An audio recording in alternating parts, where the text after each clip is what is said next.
کرتے ہوئے ختم کرتا ہوں. میرے اور آپ کے آقا علیہ السلام کی ایک شان یہ بھی تھی کہ حضور خوشبو والے تھے. کیا بولا جی؟ حضور خوشبو والے تھے.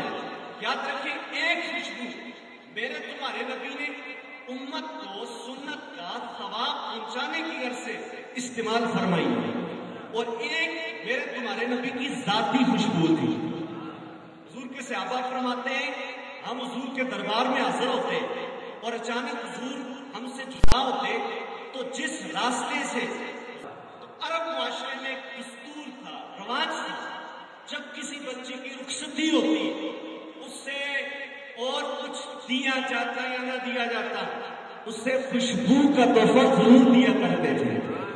ایک بچی کی رخصتی کا وقت تھا تو اس کے والدین بہت غریب تھے، تو اس بچی کی والدہ حضرت ام سلمہ رضی اللہ تعالیٰ عنہ جو حضور کی بیوی ہے، اور یاد رکھیں نبی کی ساری ازواج مومنوں کی مائیں ہیں. میں نے کیا بولا جی؟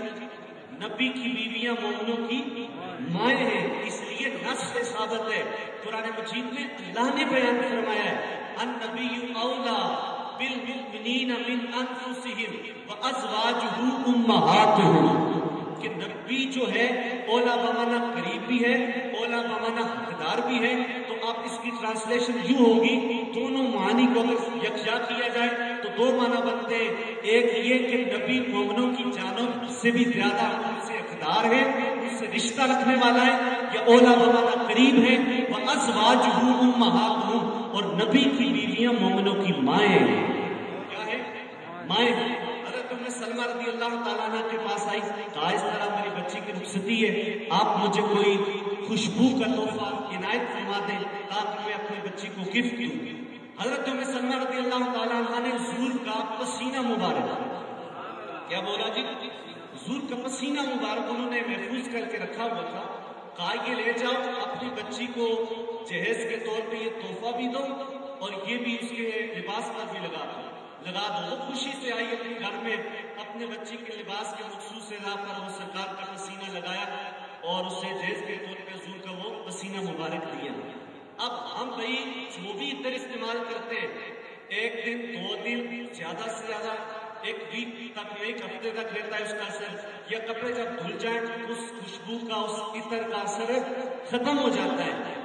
لیکن اللہ کا کرنا دیکھیں، نبی کے پسینے کی بات بتانے لگا ہوں. نبی مکرم رحمت کونین سرور کونو مقام صلی اللہ تعالی علیہ وآلہ وسلم کا پسینہ مبارک جب اس بچی کے جسم کے لباس کے جن جن اعضاء پر سرکار مدینہ علیہ السلام کا پسینہ مبارک لگا تھا، اس عورت کے ان اعضاء سے ہمیشہ کے لیے خوشبو آنے لگ گئی.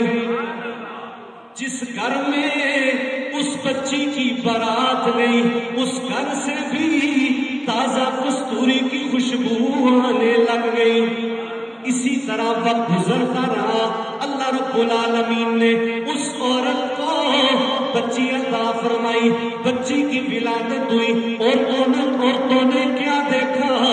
بچی کے جسم کے مخصوص غذائیں سے جن سے خوشبو آ رہی ہے. ساری عورتوں نے اس کی والدہ سے سوال کیا یہ راز کیا ہے، یہ سبب کیا ہے؟ اس کی والدہ نے جواب دیا دراصل اس بچی کی ذاتی خوشبو نہیں ہے. جب میری رخصتی ہوئی تھی میری والدہ نبی مکرم رحمت کونین سرور کونو مقام صلی اللہ تعالی علیہ وآلہ وسلم کی زوجہ محترمہ کے پاس میری والدہ گئی. انہوں نے نبی پاک علیہ السلام کا پسینہ مبارک خوشبو کے طور پر دیا. میری والدہ نے میرے لباس کے جن جن اعضاء پر وہ سرکار کا پسینہ لگایا، میرے بھی ان اعضاء سے خوشبو آتی ہے. یہ بچی کی ولادت ہوئی، بچی کے بھی ان اعضاء سے یہ خوشبو آ رہی ہے. اس بچی کی ذاتی خوشبو نہیں ہے بلکہ یہ سرکار کے پسینے کی خوشبو ہے. اسی لیے کہنے والا کہتا ہے گلوں میں رچی خوشبو کہاں گلوں میں رچی تصویر